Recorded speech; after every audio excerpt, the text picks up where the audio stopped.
Good afternoon, everyone. We are pleased to have today in my office Debi Alexander, and she is the CEO of SPARC. Debi, thank you for being here. I know I met you in several of the Loudon Chamber event, but we never have a chance to talk. So I'm so glad to learn today about the organization. Tell me a little bit about you, a little bit about your history, and how did you end up being part of SPARC? Love to, and thank you so much for having me today. So I've been with SPARC now for 4 years. Prior to that, I was with Phillips Programs. It's a non-public school for youth with behavioral health needs. And before that, I built and ran Rainbow Therapeutic Riding Center. I got my start in nonprofit work. I was with Fairfax County Office of Public-Private Partnerships. We ran 5 direct services programs. And that's really when I started working in the nonprofit space. SPARC was founded by Donna Goldbranson. She was an Air Force wife, and her daughter, Kristen, is blind, quadriplegic, and non-speaking. When they moved to DC, Fairfax County government was planning a tour for parents of children like Kristen. And the tour was arranged by the Long-Term Care Coordinating Council. They went to visit MBLE, Service Source, and Northern Virginia Training Center, which were the primary Medicaid providers for people with disabilities. So think about Kristen, blind, quadriplegic, and non-speaking. She represents the population that we serve, and those are people with severe multiple disabilities who require one-to-one support for all daily living activities and cannot work. So while they were touring, Ellen, who is still with SPARC, over 20 years old, knew that parents were coming. She handed Donna a note. Donna unfolded it, and it said, "Please help me." The challenge with Medicaid providers, they're wonderful programs for people who can work. But if you can't work and you need one-to-one assistance for all daily living activities, Medicaid mandates a ratio of 1 caregiver to 4 people. So what can 1 caregiver do with 4 Kristens? Yeah. They're lined up in a hallway, their faces are clean, they're given their medication, they're fed, their diapers are changed, but it's called human warehousing. Yeah. There's no engagement, there's no education, there's no program. It's a stultifying existence. Wow.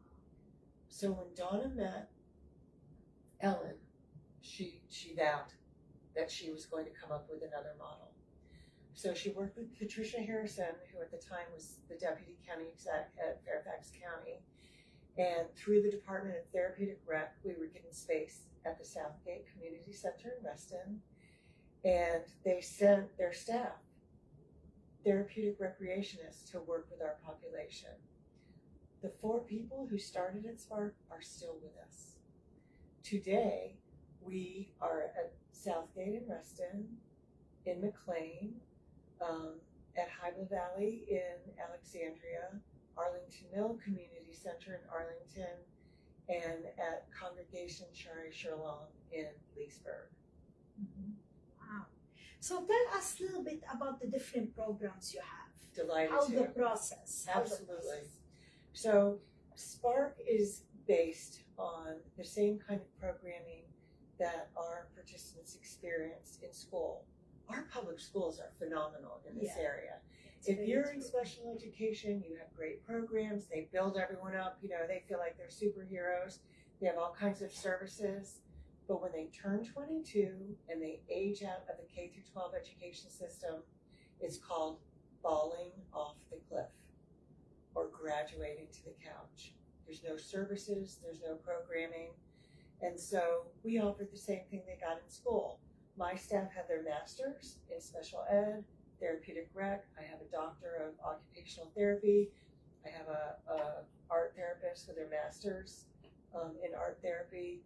So I have professional, credentialed, experienced staff who can bring wonderful programming. What do we do at SPARC?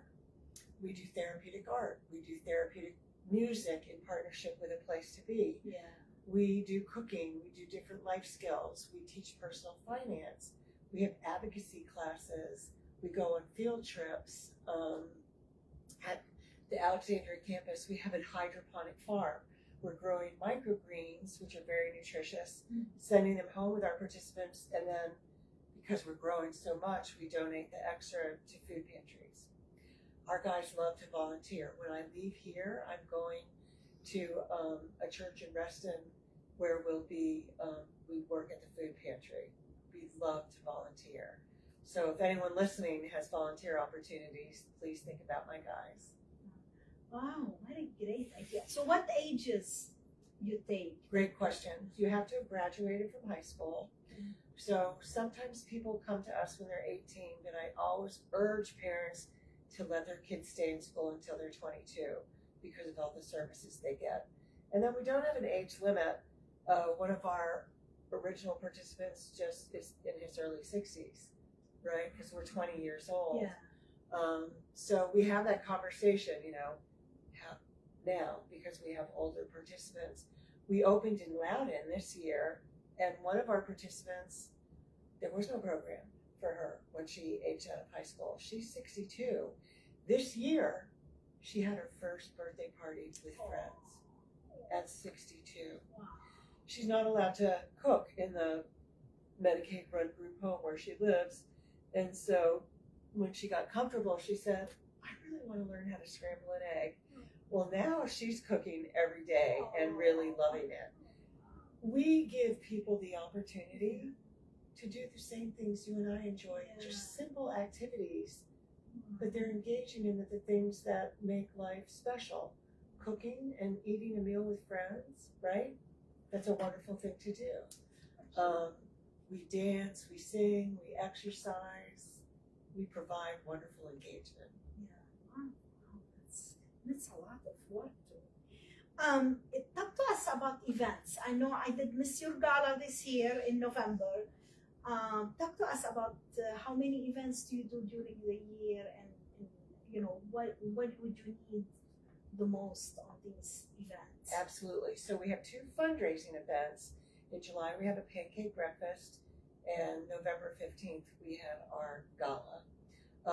For those events, we need sponsorships. Absolutely.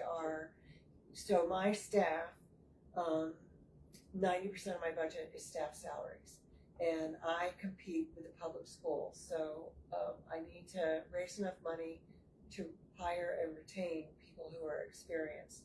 But we also have lots of other events where people can volunteer. So we have what's called all center parties. They are a blast, and we're always looking for people to come and participate. We have a Valentine's Day party. We have a Friendsgiving party. We have a holiday party. We have a spring party. We have a summer party. I mean, if we can think of an excuse, we have a party.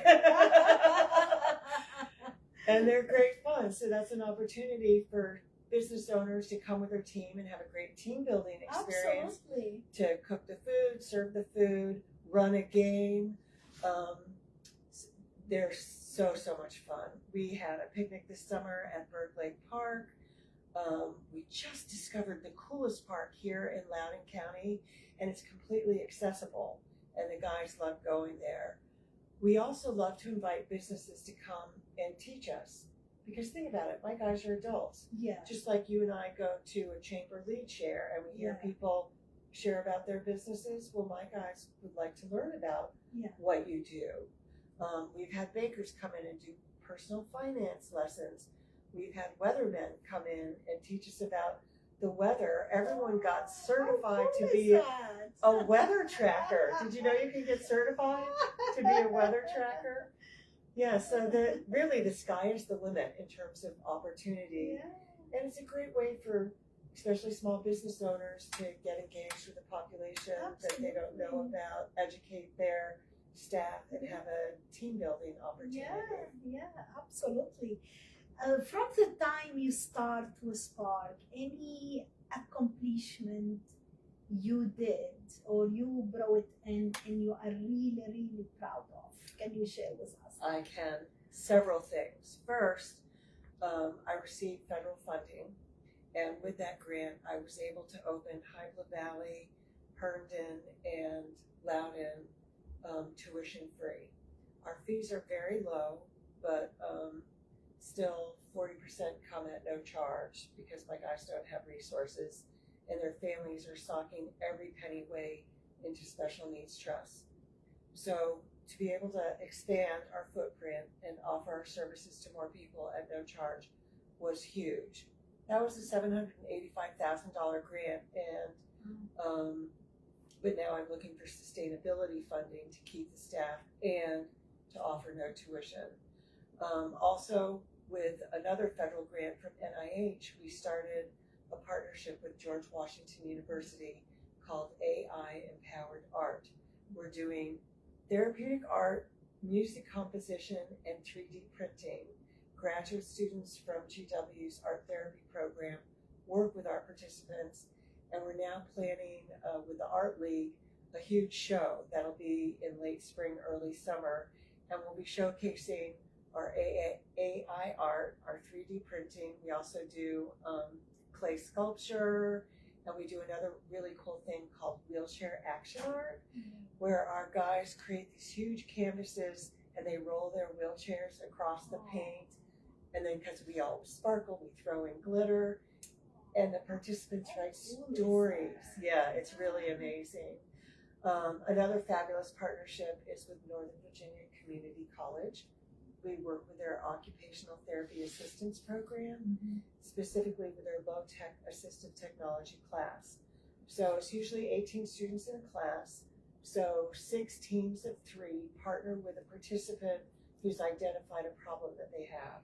They work with the participant, they brainstorm, and then they create a technology to solve that problem. We're in our 3rd year of partnership with NOVA, and that's really exciting. Yeah, wow. So we did talk quick before we start this this video. What do you rely on? It looks like grants, it's hard to get. You rely more of corporate donations or individual donations? Our main support right now comes from corporate sponsors. We would very much like to build a pipeline of individual monthly donors. Yeah. $5 a month, $60 a year, would be huge. Every dollar counts. Every dollar counts. Our administrative rate is very, very low, and 90% of our income goes to program salaries. But we've developed some stories, and we're starting to pitch to corporations to co-brand with SPARC. So you could have a center, and we would name it after you. Now, we operate in community centers, so I can't change the Sterling Community Center to You've Got Maid Center, but with signage and those kinds of things, we can co-brand. And we really feel that expanding our corporate donors is going to be key to sustaining the influx of money that we got from that federal grant. Yeah. So can you share with us, why do you think it's hard to get the grants? Oh, it's very simple and very sad. So in society, you have implicit bias. You have implicit bias against adults. Adults should have figured it out. They should know what they're doing. We also have implicit bias against people with disabilities. A lot of people are afraid of people with disabilities. And then we have implicit bias against people who don't work. If you're blind, quadriplegic, and not speaking, I'm sorry, there's just no job you could do. But productivity should not be the measure that we value human life. And my guys deserve the same kind of engagement, the same kind of joy, the friendships. Yes. It's a social justice and a civil rights issue. So what do you most need? I know money. First and every nonprofit will say the same money. Yes. But what you need the most right now? Like volunteer. So the biggest we're coming into our end of year, and unfortunately we had a major partner who had pledged $150,000 in 2025. They had restructuring, they had a lot of layoffs, so we did not get any of that money. So I'm facing a $90,000 shortfall right now. So I am reaching out to businesses who might have end of year budgets that they need to spend before December 31st. and we'd like to volunteer to help them with that issue. Mhm. Because $90,000 is a pretty big nut to crack Oh, wow. between now and Yeah. December 31st. So I'm looking for that. Also, our event next year, our gala, we had 250 people come. A lot of the people who come are the CEOs of their company. We had a wonderful outpouring of support from elected officials. Congressman Walkinshaw was there, Chair Randall, Chair McKay, J.D. Spain from the Arlington County Board of Supervisors, Senator Marsden, Senator Srinivasan. So it's a great opportunity for businesses to come and show their support for the most vulnerable community. Then we also have opportunities for companies to come and do team building activities, with our participants. Where do you think, or what you're trying to accomplish 2026? Every year people have vision and have something they want to accomplish. Where can you share with us for 2026? What you're doing? What next? Absolutely. So goal number 1 is to grow Loudoun County. Yeah. We opened in Loudoun in 2025, and Okay, so you are new here. we are brand new in Loudoun County, but we're serving people who have been unserved for many years. So the impact has been very significant for those families. I would like to grow our presence in Loudoun County. So companies that can amplify what we're doing, invite me to speak at a lunch and learn. Yeah. So there's more awareness, and to let families know that we're here and available to serve. Then the other thing is I'm really doing a big push on corporate partnerships to sustain our current centers, because the federal money ran out in July. So that was $785,000 that I'm looking to backfill with corporate sponsorships. Okay. All right, Debbie, are you planning to expand? We are. We've actually submitted a proposal to the state, and our long-term goal is to replicate the Northern Virginia model throughout all the regions in Virginia, and then one day to replicate across the nation. I get phone calls from parents all over the state of Virginia, from Arkansas, from Mississippi, from California, from New York. This population is unserved everywhere, and something that every business owner will be excited to learn. Not only are we a great social justice issue, and not only do we provide great programming, but we save taxpayers millions of dollars. Supervisor Faust in Fairfax asked me what would happen if you couldn't raise the money and you had to close your doors. So I researched it. One participant cost SPARC a little over $21,000 a year. That's how much I have to raise per person to serve them. If I close my doors and that person went to a Medicaid provider under customized rates, they would cost taxpayers over $58,000 a year. So that's a huge tax savings. The other economic benefit is with SPARC, the parents of our participants are able to work. And if we're not there, then a parent either has reduced hours or can't work, and that's taking dollars out of the economy. Another statistic is, on average, our participants stay at home 10 years longer before they move into a group home. A group home costs taxpayers a minimum of $100,000 a year on average. In Northern Virginia, it's a higher figure. So 10 times 100,000 is $1 million. And you extrapolate that over our entire population, even more millions. So you can feel good about supporting SPARC, both from a social justice perspective, but it's also good for the economy. Yeah, absolutely. And helping disability kids who they really need you guys. Thank you very much, Debbie, for all the work you're doing. We appreciate you today. I'm so glad I reached out. And I will tell you the truth, I didn't know a lot about SPARC. I know now, and I hope other businesses or listening or donors will be able to help you. I know $90,000 in need right now. It's not a small number.